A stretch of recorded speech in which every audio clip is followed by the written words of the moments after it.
Oke guys, kali ini kita akan mengomentari berita ya, akan bahas tentang penangkapan para tersangka yang menyebabkan kerusuhan di Surabaya. Nah, untuk mengetahui konteksnya, mari kita bersama simak beritanya. Kita mulai videonya.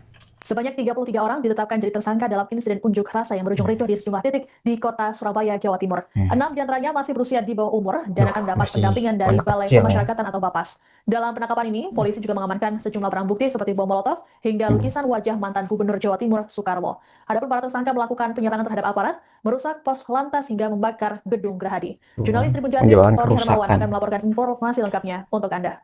Nirmawan, reporter Tribun Jatim, bertugas di wilayah Polrestabes Surabaya melaporkan pada Jumat 5 September ini, Kabid Humas Polda Jawa Timur, Kombes Pol Jules Abraham Abbas, melakukan konferensi pers yang diadakan di Polrestabes Surabaya. Pihaknya melakukan konferensi pers terkait insiden yang terjadi di Surabaya selama tanggal 29 hingga 30 Agustus 2025. Pihaknya menyebut telah mengamankan sebanyak 315 orang dengan rincian Ratusan orang yang 128 tertangkap. anak-anak dan 187 adalah dewasa. Dari itu semua, Polres maupun Polda Jawa Timur menetapkan 33 orang sebagai tersangka. 33 orang sebagai tersangka itu rinciannya adalah 27 tersangka adalah usia dewasa dan 6 adalah tersangka anak-anak. Yang anak-anak informasinya kini sudah dikembalikan kepada pihak keluarga dan akan dilakukan pemeriksaan dengan didampingi oleh Bapas. Kabid Humas Polda Jatim menuturkan bahwasanya terkait insiden yang terjadi di Surabaya selama tanggal 29 sampai 30 itu peran mereka beragam. Ada yang memang terprovokasi, ada yang melakukan vandalisme, membawa sajam, membawa bom molotov, menyerang aparat, hingga melakukan perusakan sebanyak 29 pos lantas yang ada di Surabaya, termasuk melakukan pembakaran di Gedung Gerahadi dan Polsek Tegalsari. Namun yang pembakaran di Gedung Gerahadi ini lebih ditekankan pada insiden kebakaran malam yang terjadi Sabtu sekitar pukul 9 di sebelah sisi barat. Sedangkan Polda Jawa Timur telah menetapkan 9 tersangka. Satu tersangka itu adalah inisial AEP, usianya sudah dewasa, sekitar 20 tahun.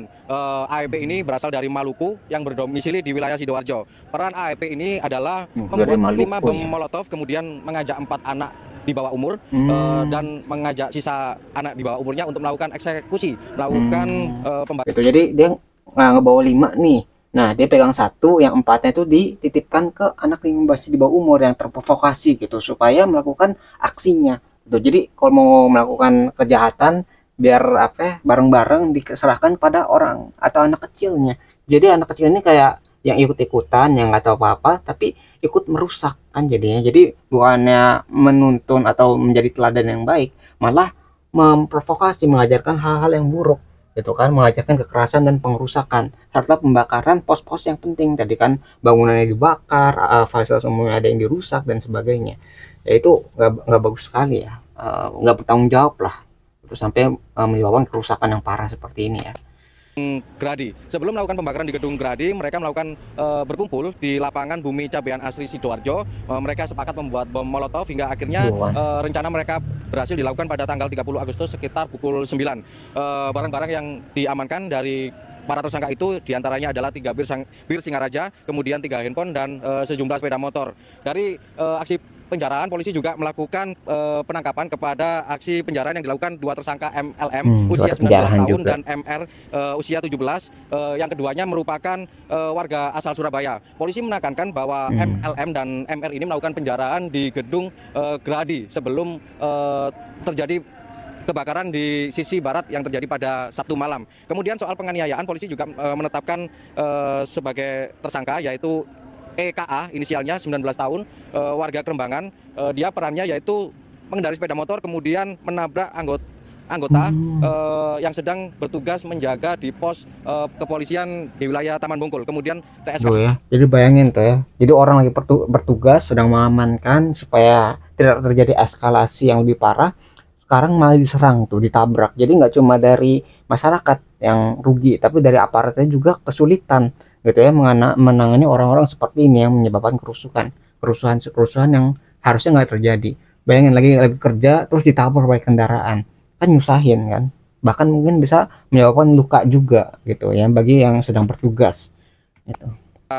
19 tahun, lainnya yaitu MT merupakan warga asal Sampang juga ditetapkan sebagai tersangka dalam aksi penjaraan yang dilakukan di Polsek Tegalsari, yang mana inisial MT usia 19 tahun warga asal Sampang ini mencuri atau menjara kursi lipat, kemudian kulkas maupun jam yang ada di Polsek Tegalsari. Kemudian Kabid Humas Polda Jawa Timur juga mengamankan 2 orang yang mana penangkapannya itu kemarin terjadi Kamis malam. Kepolisian mencurigai 2 orang itu sebagai penggerak massa, yaitu masanya sekitar 70 orang. Namun kepolisian belum membuka identitasnya siapa, hanya menyebutkan latar belakang 2 orang itu, yaitu sebagai wira swasta. Diduga mereka adalah yang membuat atau mengajak masa untuk melakukan perusakan sejak tanggal 29 hingga sampai tanggal 30. Status hukum 2 orang itu belum diungkapkan secara lugas oleh pihak kepolisian. Pihaknya masih diinterogasi. Hanya saja polisi mempunyai bukti ya, sebelum melakukan penangkapan 2 orang ini membuat pamflet dan mengajak untuk melakukan aksi kerusuhan lewat media sosial. Jadi pihak kepolisian sendiri menilai pada aksi unjuk rasa yang dilakukan. Nah, kayak penyelidikan tuh penting karena tadi mungkin 2 orang ini tuh nggak cuma provokatornya, tapi ada yang teman-temannya atau orang di balik yang menyewa orang-orang ini. Mungkin ada yang nyuruh, ada yang ngebayar dan sebagainya. Karena kan untuk buat kayak tadi tuh nggak murah ya. Kayak bom molotovnya, mungkin ada beli piloknya, itu kan nggak murah, pasti butuh biaya. Nah, apakah ada orang yang membiayai kegiatan tersebut gitu? Jadi harus ditelusuri lagi, nggak bisa diungkap secara publik karena masih belum jelas apakah ini 2 orang itu hanya korban atau mereka benar-benar ikutan ataupun dibayar gitu. Jadi mesti ditelusuri ya. Yang maksud saya berlangsung pada 29 sampai 30. Awalnya dilakukan oleh kelompok mahasiswa dan itu berlangsung damai. Namun polisi menyimpulkan bahwa adanya kerusuhan itu dilakukan oleh bukan kelompok mahasiswa. Artinya polisi menyebut pelaku-pelaku yang melakukan perusakan itu bukan dari kalangan mahasiswa tapi melainkan dari kelompok perusuh. Dan kalau dari mahasiswa damai-damai aja, aman-aman aja karena mereka tahu cara berdamai yang baik. Itu yang menyebabkan kerusuhan itu bukan dari mahasiswanya tapi dari orang-orang yang disuruh untuk melakukan kerusakan. Jadi para penyusup inilah yang menyebabkan kerusakan tadi ya. Jadi nyiapin bom molotov, nyiapin sajam, nyiapin mungkin batu ya buat untuk kerusuhan itu terjadi. Jadi mereka persiapannya bukan untuk menyampaikan aspirasi tapi mereka menyiapkan untuk melakukan kerusuhan seperti pembakaran dan pengerusakan fasilitas umum. Jadi bisa dibedakan tuh yang mahasiswa yang mana, yang penyusup itu seperti apa gitu, beda persiapannya. Catatan saya bahwa dari rentetan kejadian yang terjadi selama 2 hari di kota Surabaya yang belum terungkap adalah kebakaran gedung Gerahadi sisi timur yang mana juga mengakibatkan sebanyak 20 sepeda motor terbakar, yang mana itu kejadiannya pada hari Jumat tanggal 29 Agustus dan kemudian pembakaran Polsek Tegalsari. Sebab dari hasil konferensi pers yang diterangkan oleh kepolisian, pihak Polsek Tegalsari hanya masih mengungkap maksud saya pelaku dari pencurian atau penjaraan. Laporan yang bisa saya sampaikan dari Surabaya, pihak kepolisian sendiri saat ini masih berusaha mencari aktor intelektual yang mana harapannya kepolisian dari penangkapan 2 orang yang disebutkan dari latar belakang wirausaha itu ditangkap Kamis malam maksud saya, bisa menunjukkan atau mendapat titik terang siapa aktor intelektualnya. Karena diketahui sendiri di media sosial sendiri banyak netizen yang mencurigai bahwa aksi ini memang dikotori oleh kelompok-kelompok perusuh dan jadi tidak murni atau organik dari kelompok mahasiswa. Begitu. Tentu kita harus mendalami ya proses-proses apakah memang ada yang menyediakan atau memang mereka khusus membuat sendiri ya. Pengakuan tentu kita tidak berdasarkan pengakuan, kita harus mengungkap secara saintifik ya bagaimana proses sehingga mereka melakukan. Sehingga kita ketahui ada beberapa kelompok tadi malam juga kita tangkap ya, ternyata dari pengaman ada 2 orang pelaku yang mengaku mengarahkan atau mengajak massa kurang lebih 70 orang ya untuk bersama-sama melakukan upaya-upaya perusakan, kerusuhan, pembakaran di gedung Gerahadi. Ini ada 70 orang. Bayangin kelompok-kelompok kecil ini bergerak entah itu dengan spontanitas ya. Namun dari hasil sementara kita ketahui, kita sama ini sedang mendalami dari handphone yang bersangkutan ya yang ada dicek yang semua ada tuh ya. dan ini saling upaya saling Riwayat melengkapi, karena ini handphonenya, terjadi percakapan. di beberapa kota yang ada di Jawa Timur, tidak hanya di Surabaya. 70 itu tadi malam kita dapat 2 dari pengakuan 2 orang ini, dia mengumpulkan sekitar 70. Kita nggak tahu jumlah pastinya, kita belum tahu, masih kita dalami apa benar hanya 70 atau lebih dari itu. Namun dia berkumpul di warung kopi ya yang ada di kota Surabaya. Jadi hati-hati juga. Ya, kayak udah perencanaan, wah ini ngumpul di sini nih, barang-barangnya gini nih gitu. Jadi mungkin 2 orang ini tuh yang mempelopori gitu ya di lapangannya seperti apa. Tapi apakah hanya 2 orang ini yang menyebabkan kerusakan atau ada teman-temannya lain yang ikut menggerakkan massa untuk menyebabkan kerusuhan, atau mungkin ada orang yang membayar 2 orang ini untuk melakukan hal tersebut gitu. Jadi mesti ditelusuri, masih diselidiki siapa nih teman-temannya, atau ada orang di balik yang membayar kedua orang ini ya. Ya, menjadi sasaran tempat kumpul massa. Ini tolong diinformasikan ke kita ya. Tolong diinformasikan, siapa tahu juga massa itu berusaha melakukan tindakan-tindakan anarkis di luar dari tindakan untuk unjuk rasa secara damai. Jadi ini memang murni sepertinya massa perusuh yang bergerak untuk mengacaukan situasi keamanan ya, Kamtipmas yang ada di kota Surabaya. Kenapa dan dua orang itu apa yang bisa mengumpulkan 70 orang? Orangnya itu wira swasta ya.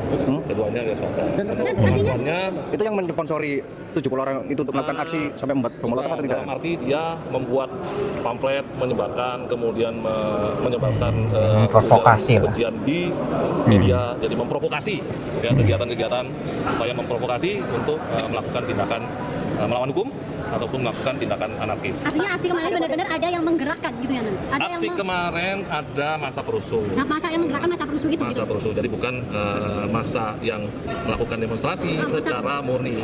Jadi harus dibedakan, memang ada 2 kelompok sebenarnya. Massa yang memberikan aspirasi secara damai awalnya, tapi ada massa yang tiba-tiba datang ya berdasarkan alat bukti yang sudah kita temukan, video-video rekaman, termasuk juga di media sosial. Ya datang-datang bukan untuk menyampaikan aspirasi, tapi melakukan pelemparan-pelemparan dengan batu, membawa alat-alat, bahkan ada yang membawa sajam dan bahkan membawa bom molotov. Kontak yang menggerakkan masa perusuh itu belum ketangkap ya, Nan? Kita akan dalam. Tidak menutup kemungkinan Masih mendalami tersangka-tersangka kasus ini. ini bertambah.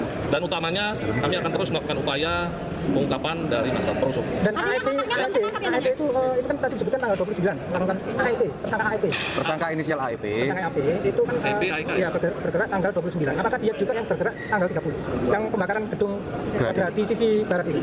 Ada yang menurut pengakuan melakukan upaya-upaya di tanggal 30 saja. Nah, ini tentu kita harus dalami. Apakah benar dia hanya melakukan kegiatan ini di tanggal 30? Masih atau dia ikut investigasi di tanggal berarti. 29? Seluruhnya tentu kita berusaha mengungkap secara profesional, termasuk kita ungkap melalui handphone yang bersangkutan, karena ini menjadi sarana komunikasi.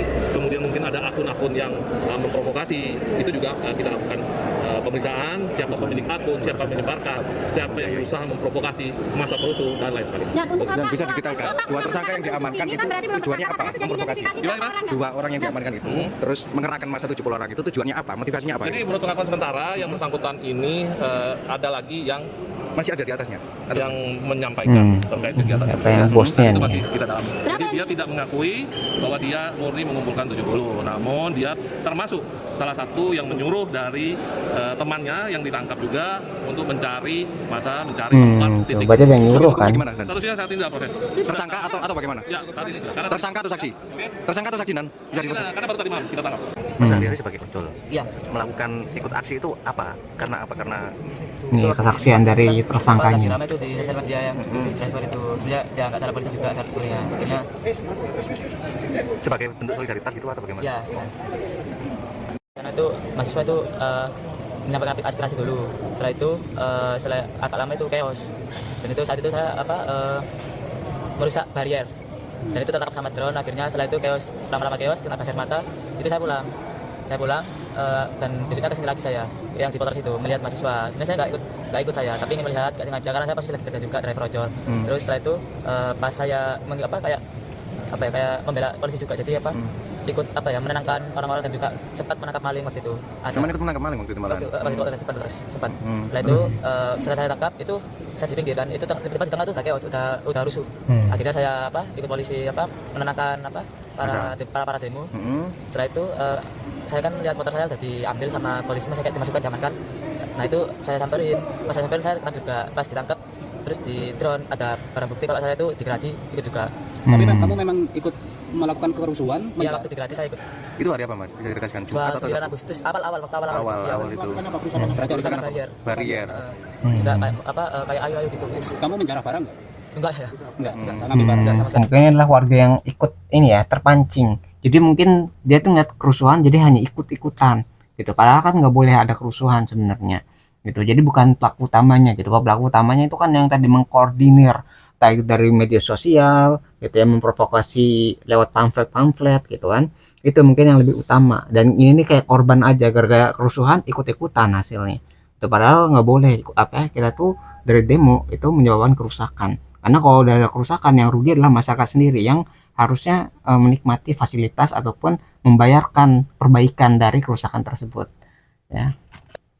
Oh enggak saya. Namanya Gitu ya. Jadi itulah kesaksian dari tersangkanya mungkin ya, yang mungkin ikut-ikutan gara-gara adanya kerusuhan, walaupun bukan pelaku utamanya yang menyebabkan atau menyuruh gitu ya, menyuruh kerusuhan itu untuk terjadi, karena masih dalam pendalaman. Ini yang ketangkep nih kan baru 2 nih yang dianggap apa ya, menggerakkan. Nah, yang dibalik yang nyuruh itu siapa gitu, yang membiayai siapa. Makanya ini bisa diusut dengan cara tadi, dengan lewat HP, bagaimana riwayat percakapannya, apakah ada komunikasi atau apakah ada grupnya gitu, sehingga ada yang mengkoordinir di berbagai tempat gitu. Misalnya kamu bagian ini, bagian itu udah, jadi secara serentak itu bisa terjadi kerusakan di mana-mana gitu. Jadi nggak cuma satu tempat tapi di berbagai tempat. Lalu bisa juga mungkin dilacak melalui arus uangnya, apakah ada yang biayai. Kalau misalnya dilihat rekeningnya, wah ini uang dari mana nih, siapa nih yang membiayai aksi seperti ini gitu, yang menyebabkan kerusuhan. Lalu dilacak tuh siapa yang ngirim, siapa yang transfer, kapan transfernya, dan sebesar apa gitu ya, sehingga 2 orang ini tuh mau untuk melakukan kerusakan seperti itu ya. Kita bisa memiliki dari tadi sosialnya ya, dari riwayat komunikasinya, sama dari arus uangnya. Tapi ini masih dalam pendalaman di polisi, apakah hanya 2 orang ini atau ada teman-teman yang lain, atau ada orang yang dibaliknya yang biayai peristiwa seperti ini ya.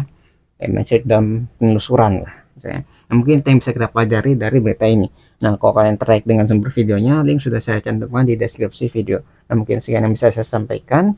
Semoga video bisa bermanfaat. Kurang lebih mohon maaf. Kita ketemu lagi di pembahasan selanjutnya, insyaallah.